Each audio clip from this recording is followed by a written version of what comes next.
This segment is brought to you by Thunder Chick. Subscribe to our ambassador tier on Patreon. If you'd like to learn more about how you can support Daily Thunder on Patreon and get a shout out like Thunder Chick, please visit patreon.com/dailythunder. Welcome back. This is the Daily Thunder podcast. I'm your host, Ryan Woods. I'm joined by two guests on my screen. Number one, Spenser Davis. How are you, man? Doing great. How are you? I'm doing well. And we're also joined by Daily Thunder beat writer Brandon Rabar. Brandon, how are you, bro? I'm pumped about doing this mock draft. I hope I get to pick for the Thunder. So, yeah. Well, may the odds be ever in your favor. So first off, shout out OU softball. Oh, National man, that was champs. fun. Yeah. That was a fun game. Fun series. It was a really good series. All right. You guys know the drill. We are going to run a simulation on tankathon.com, and we are going to do our second mock draft for this coming NBA. So last time, Oklahoma City had pick 4 and pick 18, which is that 4 is, that's where they're at. They didn't move up or down, and 18 is where the Heat are. So we are going to run a simulation, and you will hear some reactions because they can see my screen.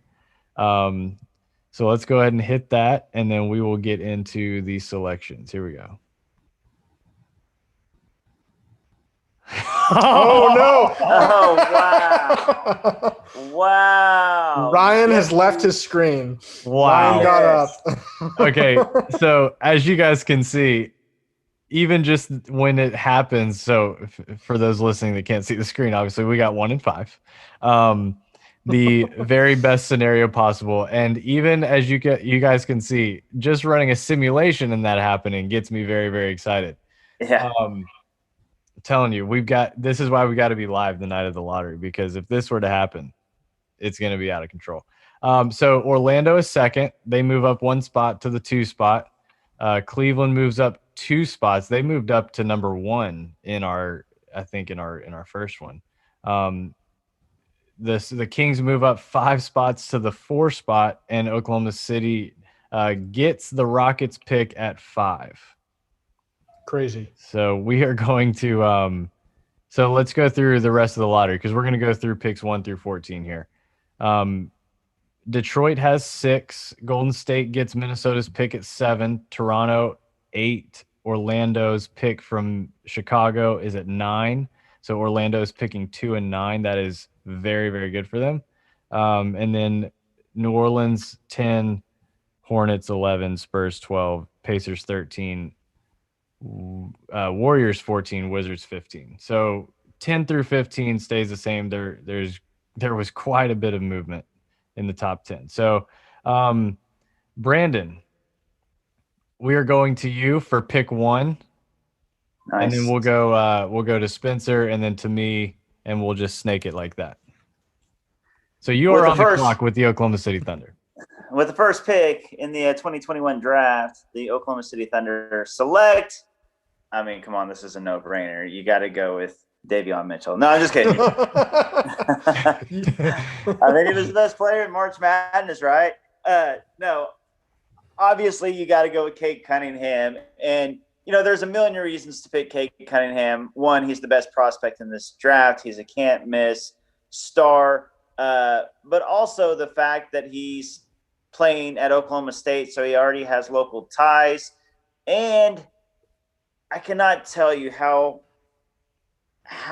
fun it would be to have a 6'6" and 6'8" backcourt that are like 22 and 20 years old going forward. I mean, just be, well, I guess right now they're 22 and 19 by the time the season starts. Shea will be 23, but to have 2 young 6'6" and 6'8" guys locked up would be just phenomenal. And Kevin O'Connor called Cade Cunningham a supersized Shea Gilgeous-Alexander. So just think of Shea with a couple extra inches on him. It feels greedy even just entertaining this as a possibility, doesn't it? Yeah, I know. It feels great. I will say though, Spencer, all these tankathon sims were like spoiling us because it was like, oh, I got 6 and 18. Oh, I got 5 and 18. Oh, I got 1 and 5 on my third pick. Like, we're gonna do this. Yeah. It's just like one time. It's like you wish that the NBA could like do a couple of do-overs if we don't like the first couple, like we do on tankathon. And we will say, for full disclosure, last week we just went with the first one. Scouts honored. That was the first one. That was the first one. Yeah. Pretty insane. All right, that was pretty obvious, but Brandon gets to pick for the Thunder. So, Spencer, to you, Orlando with the second overall pick. Man, I feel like the argument here has been Jalen Suggs versus Evan Mobley for this number 2 spot. But just knowing what the Magic have gone through at the point guard position for the last, since Jameer Nelson was there? I mean, have they had a real point guard? I know they have Fultz there, and I know, they've got, they've got other guards. They've got RJ Hampton and Cole Anthony. But I want to give them Jalen Suggs. Is that too much of a reach? I just think that they have been looking for a point guard for so long, and he is in that tier of guys that could go number 2 reasonably. And I think that he makes a lot of sense for them. I don't think it would be shocking, though Mobley is the overwhelming favorite to go number 2. I don't think it would be shocking to see Suggs or Green go number 2. I mean, a lot of especially with devaluing centers and how much wings and backcourt guys mean to the modern NBA. So no, I think that's a fine pick. Yeah, if you want an argument out of me, you're gonna have to change the subject. I love Suggs. I love Suggs so much. Brandon, how many times, Brandon, have I mentioned Suggs like throughout the year? I'm such a Suggs fan.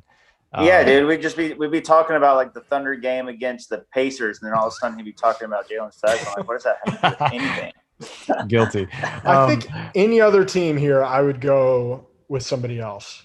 But he first off, he's going to be a great culture guy, which they need, especially with Steve. Like, Steve Clifford was a good coach. He's gone now. They're probably going to bring in a new coach that is not necessarily going to set a culture. And Suggs is going to do that. He can shoot it. He can make plays. He's a jumbo set. He's 6'4". He's big. He's going to play defense. I just think it's a perfect fit. All right, Evan Mobley. That's who I'm going with. Cleveland Cavaliers, number 3rd pick. I think it's the obvious pick. I think Cleveland, if they were 2, I think they'd take Cade if they were 1, but 2 or below, I think that Mobley's the best fit for them. They need someone to replace, obviously, like I know they have Allen, but I think you could potentially play Allen and Mobley together, at least in the first year, to see what you have in Mobley. I think it'd be a lot of fun. I think if Mobley is going to reach his ceiling, it'll be him developing away from the basket. So I would be excited to see them play together. And obviously Mobley is the guy that you would want to invest in long term. So I would take Mobley there 3 for the Cavs. All right, so I got the Kings at number 4. Yep. All right, the Kings at number 4. I want to cheat here and take Jonathan Kuminga just so Jalen Green drops to number 5 for the Thunder. I would love that, Brandon. Well, maybe I'm not going to do that, though. Though Actually the Kings have a ton of guards, so he may not make the most sense fit-wise. Like, they could use some bigs. They could use a guy like Kuminga who could play, the 3 or 4. They could use the forwards, but look, Green's just too good to pass up. They'll figure out the fit later. Maybe they trade Buddy Hield, like's been talked about every offseason. But you can't pass up Green. As much as I do like Kuminga, Jalen Green's the pick at number 4. Yeah, I think that's probably right. I mean, they also have Tyrese Halliburton there, who I guess is probably going to be their 2 in closing lineups for the future. Yeah, and they got, of course, but they can play 3 guards. Yeah, Fox. They can play 3 guards. But it would be great for the Thunder if Jalen Green could slide to 5. Yeah, absolutely. Cade and Jalen Green, sheesh. And Shea, yeah. No, it would be. Yeah. Shoot. Okay, I have the 5th pick here. And I mean, yeah, it's got to be Kaminga, right? I mean, I don't want to get too cute with it here. There's nobody else that's in this tier. I think Kaminga is actually probably underrated at this point, just from how much his stock has sort of fallen over the last few weeks. He's a great passer. He's 6'8". What is he, 220 pounds, something like that? I mean, he's huge, and he's probably going to add even more good weight to that. And he's the youngest. He's the youngest of the top 5 guys. Yeah. Yeah. So, yeah, I mean, it's a projection pick. It's almost the type of guy, like if he was 6'6" instead of 6'8", he would be the guy that the Thunder would draft at 17. So, but he's, I think he's going to figure it out. The jump shot is a question mark, but I think especially with getting Cade at number 1, getting Kuminga at 5 to kind of, flesh out that the wing position on the Thunder is good value. All right. Man, I've had some really boring spots at 3 and 6. I've got the Pistons at 6. I mean, name a position, they have that as a need. So center, they don't need a center. Sure. And I think I gave them Mobley in last week's mock draft too. So have another. All right, so at 6, I'll go with an upside guy that I think is I'm starting to warm up to. I've gone through phases with this guy, but since last week and just watching more of these guys, I'm going to go with Scotty Barnes to Detroit. And I know we had him kind of low last week. I think he dropped to 11 last week. Yeah, I think he was outside the top 10. I'm going to go Scotty Barnes here for Detroit, given how many needs they have, the fact that he does quite a few things, and his potential as a playmaker at his size. I will go with the cliche Scotty Barnes pick to Detroit. I like that. Yeah, I'm like you. I've warmed up to him a lot. I was pretty cold on him just because the jumper. I was just like, I just don't, and looking at it through a Thunder lens, I'm like, I do not want to take a guy that can't make a jump shot, because we've had, nightmares of that before. And I'd still be a little disappointed if that was the Thunder's top pick this year. But as a second pick, like if they get a top 4 and then, like let's say they get, then it's Kuminga and Scotty Barnes. Yeah, either can shoot. If you get like 5 and 6 or 5 and 7, I don't know. End of the day, though, Scotty Barnes does everything well except for shooting. So when you got a guy that can be an elite defender and he's a good passer and he does all these other things well, he's kind of too good to pass up. All right, it's back to you, Brandon. 7 with the Golden State Warriors, courtesy of the Minnesota Timberwolves. Okay, now if this was a different team, I would not take this guy this highly, but the Warriors want to win right now. And if you're a team that wants to win right now, outside of the top 5 or 6, the only reason this guy's getting knocked is because of his age and his height. I'm going with Davion Mitchell because he's the most NBA ready of all the guys. You don't have to, there's some other guys that I like more for their upside. But if you want to cash one in while Steph Curry and Clay and Draymond are making kind of their final round, I think you got to go with Davion Mitchell, two-way player. He can be a great super sub, and then you can play him with Curry and Clay. I think he'd fit the Warriors actually perfectly. That is an interesting fit. I'm a little bit worried with him with his jumper just because he was not a good shooter until his last year at Baylor. But the Warriors, I think the fit makes sense. All right, Toronto. Spenser, you're on the clock with Toronto at 8. Ryan, do you remember who I gave to Toronto last week at 8? I think it was the 8th pick. Oh, gosh. I don't. Do you? I believe it was Josh Giddey. Didn't I do this again? You might have. I think I gave them Josh Giddey last week, and I'm going to do the same thing. All right. It's a bit of a reach. Josh Giddey's probably not going to go 8th, but he's just a jumbo-sized playmaker that could probably, can guard wings. He's going to get stronger. He's going to be at least an average shooter from 3, and he's a really, really good passer. Has produced in the Australian League, and I just think it's a good fit in Toronto, especially with Kyle Lowry's future uncertain. They need somebody that can come in and kind of spread the ball around for Fred VanVleet and Pascal Siakam. Yeah, I like that pick. Giddey is rising. He's like the big riser, and it feels like he may be in. Like there's just enough time before the draft for him to fall again. So I'm very curious to see where he falls in this draft. I've got 9, and that is Orlando's second pick. This one's coming from Chicago. You took Suggs Yes. at 2 for Orlando. I will go with Keon Johnson, shooting guard. So we'll go a couple guards here for Orlando. I like that. Yeah. Shoot. I mean, load them up. They've got guards, but no blue chippers. So they need everything. Yeah, I mean, I think that's a good pick. He's mocked so high everywhere. I think I'm lower on Keon Johnson than anywhere else. Like the journal that I did for DT, where I ranked my lottery guys, he was at the bottom of the lottery for me. I think I had him 13th. But, that's only because I have an attitude against shooting guards that can't shoot now. But, again, he does everything else really well. Why is that, Brandon? And, again, I've done all my – draft research through the lens of the Thunder's picks. So like when I'm looking at Keon Johnson, I'm like, oh, he'd fit well with the Magic. Forget that. I don't care. I'm just looking at how he's going to fit with the Thunder. Yeah.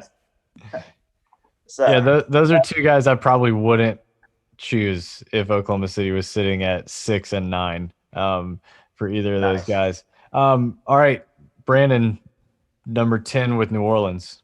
I can't believe you guys left this guy for me. New Orleans is running to the podium to select Moses Moody at number 10. I honestly think that outside of the top 5, maybe 6, because Scotty Barnes is really kind of cementing himself at number 6, and I'm really high on guys like Josh Giddey. But I think Moses Moody is just kind of a can't-miss kind of guy, only because he's one of the rare two-way guys outside of the top 5. Like all these other guys have some holes in their game, either offensively with their shot or defensively. But Moody can be like a legitimate 3-and-D guy. He may not be a superstar, but I think he can be a really solid 3-and-D guy.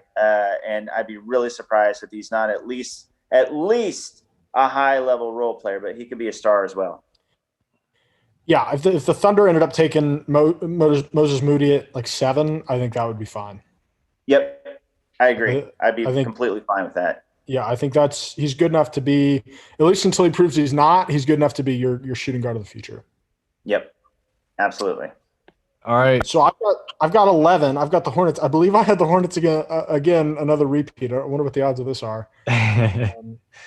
I took Kai Jones for them last week. I don't remember. It was not the 11th pick. I forget which pick it was, but I took Kai Jones, and I'm doing that again because Kai Jones and LaMelo Ball are just a perfect pick and roll combination. So much length. Oh my gosh, to have with them and PJ Washington and Miles Bridges. That's going to be such a fun team. And if Kai Jones pans out for them, look out. It's like it is screaming. Like that is such an obvious, like we have a hole. We have a perfect prospect to fill that hole. I love the center pick. I would be surprised if Charlotte is at 11. I think they're going to get their pick of Sengun or Kai Jones. Yeah. Yeah. And I like Sengun, but Jones is just I forget what their announcer's name is, the guy that goes crazy. God, I love him. Entertaining to watch. But Kai Jones is just a much, he's going to fly through the air and dunk the ball. Like that's just a much better fit for that play-by-play guy, and for LaMelo Ball, maybe more importantly. The way that team that team plays so fast, and what a great fit. Yeah, that's a good choice. Speaking of great fits, I have really warmed up to Bouknight in San Antonio. That's who I've got at 12, and so I'm going to go James Bouknight to the Spurs. It's really crowded, a lot of guards in San Antonio, and I think there's still I don't know if they've fully fleshed out who they have in these guys, but I think Bouknight is a Spursy kind of guy, somebody that can do a lot of things for them on offense. So I'm going to go with the UConn guard there at 12. They have so many guards. They do. You've got Lonnie Walker, Derek White. There's always another one that I'm forgetting. I don't know. And then they've got guys like Keldon Johnson and Devin Vassell. Yep. They've just got a lot of role players, basically. Do you think this is a possible? Could they take either Kai Jones or Sengun if they're available here? I think Sengun would be a good bet because I mean they should probably trade Jakob Poeltl, right, to a contender that wants a rim protector. Yeah, that wouldn't be a bad idea. I do think that center is an interesting spot for them. Like, yeah, I think they'd be more than fine to just keep rolling out like placeholders, and if it means getting playmakers at this high in the draft, but I could see him going center. The other thing is I'm pretty sure that Greg Popovich is done. Like, do you guys? Maybe this is just in my head, but I feel like he's going to win the gold medal this summer and retire.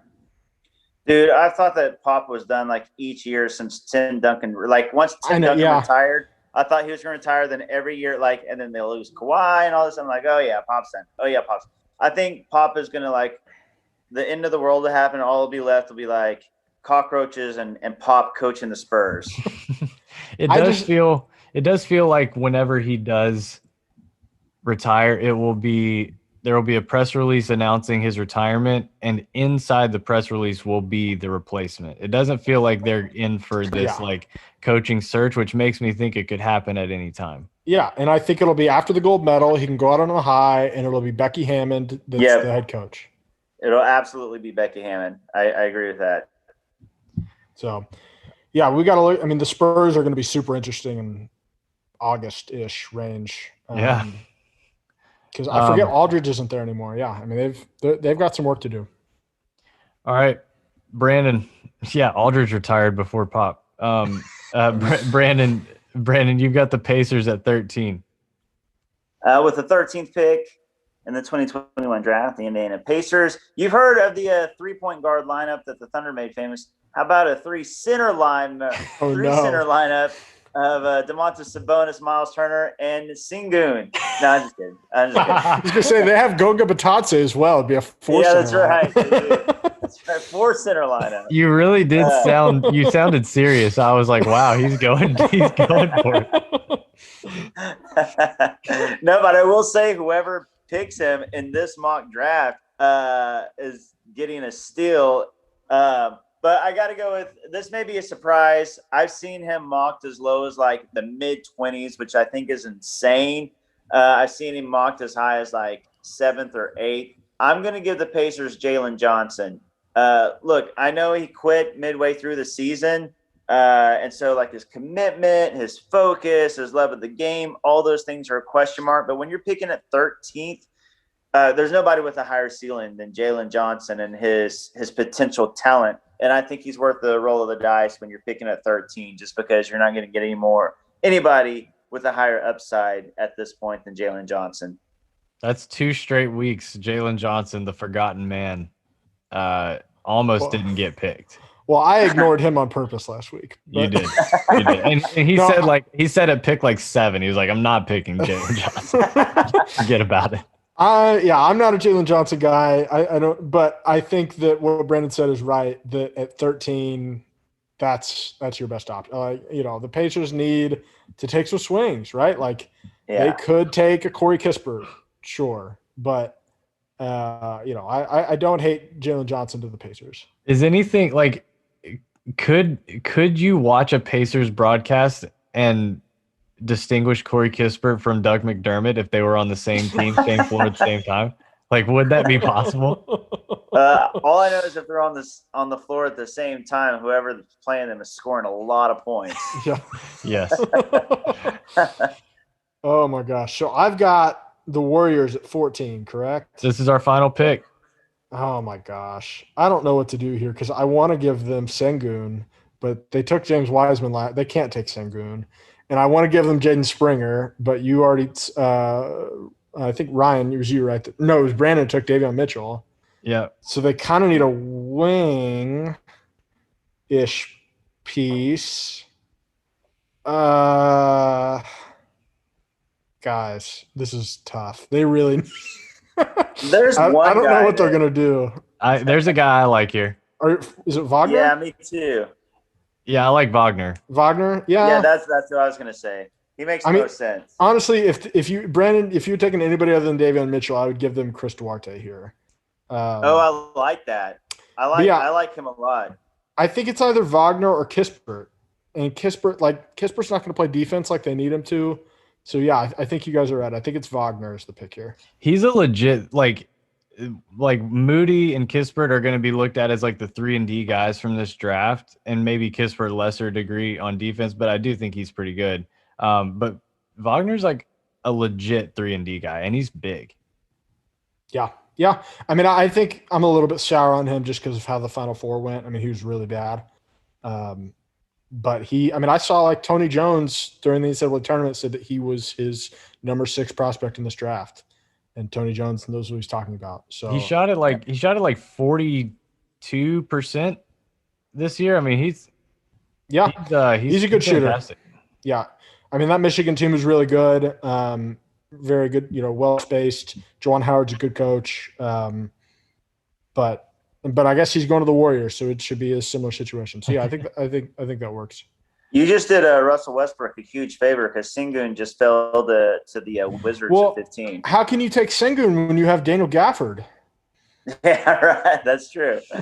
I'm kidding, but also, I mean, they probably need other positions.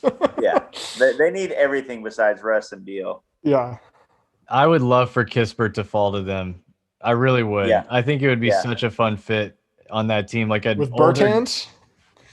Oh yeah. Bertans is gone. Let me speak for the Wizards contingent that I live amongst. Bertans is gone.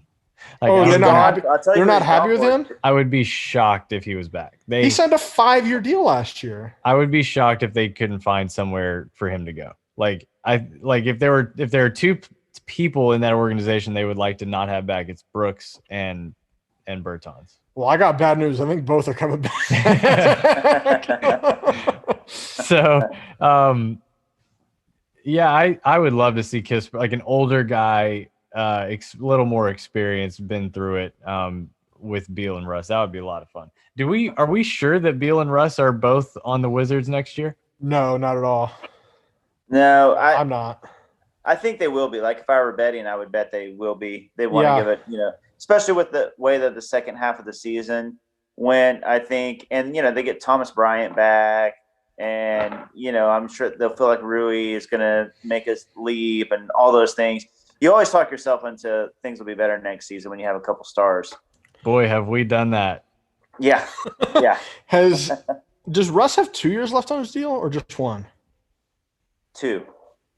So, yeah, he's going to be expiring in a year. They probably will play it out unless Beal decides to ask for a trade at the deadline. If Giddey's there at 15, do they take him? Well, I think you could play Giddey with Russ and Beal because of his height.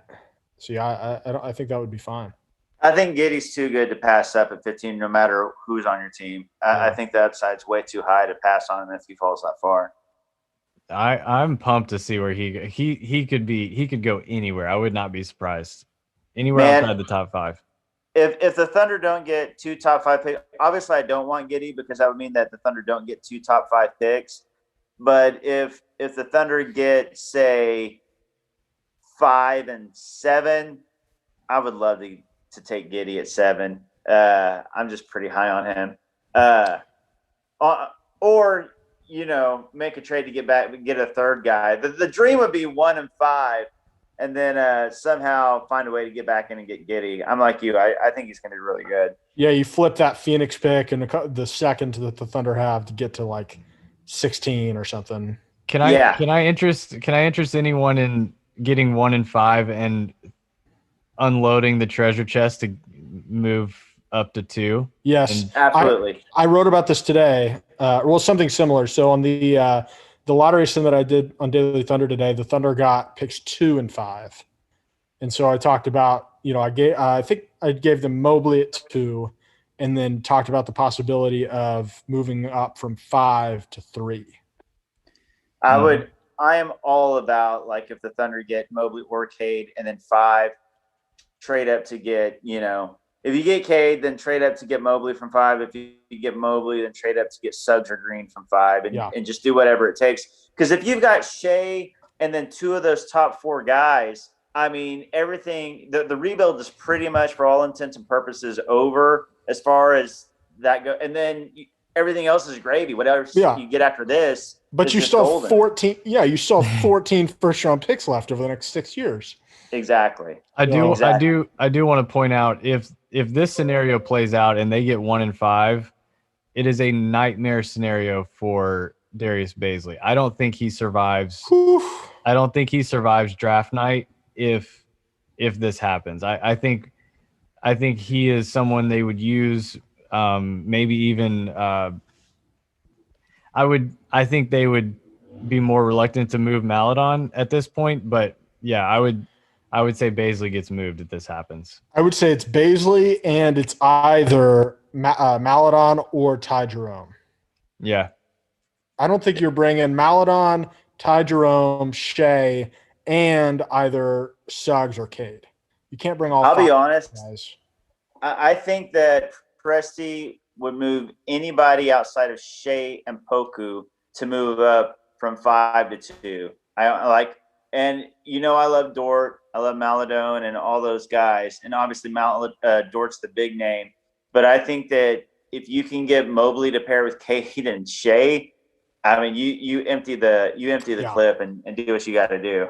Well, yeah, because Shea and Mobley is sort of a Donovan Mitchell, Rudy Gobert-esque pairing, right? Yeah. I mean, and then you add Cade. And look at where the Jazz are. The Jazz are already the 1 seed. And right. Would you rather? So if you have, this is obvious, we're dreaming here, but Cade, Shea, Mobley. Let's just really dream here. Cade, Shea, Mobley. If you can only keep one of Dort or Poku with those 3, which one do you keep? I don't think Poku has trade value, so I think Dort would be the one that would leave. Interesting. Oh, really? I disagree with that. I think Poku definitely has trade value. Is he worth more than a first? I mean, that's a good question, but I think that, like, if you combine, say, 5 and Poku and a future first, I think that he has. I think that's a good equation that you just mentioned, Spencer. I think he's equal to a first. Okay. I think he's equal to like a mid first. Yeah, which I guess is fair because that's where they took him last year. But I just think teams in that kind of a trade would want more of a sure thing. Yeah, probably. His upside is still so stupid though, and he showed so many. He flashed so many times this season. I don't know. You said mid first. You said mid first, and my mind went to the mid first bank theme song for all those commercials. Okay, that's gonna wrap it up. We are recording this during Bucks Nets. Nets are coming. Nets are about to come out of a timeout, down 3, with 2.5 seconds left. So, good for the Bucks. defense. So wait, is the score of this game 86 to? Oh my God, what happened in this game? It's been a very low scoring game. The Bucks came out on fire, and this is then 2001. What are we doing here? The Bucks scored like 32 or 30 in the first quarter and like 17 in the second.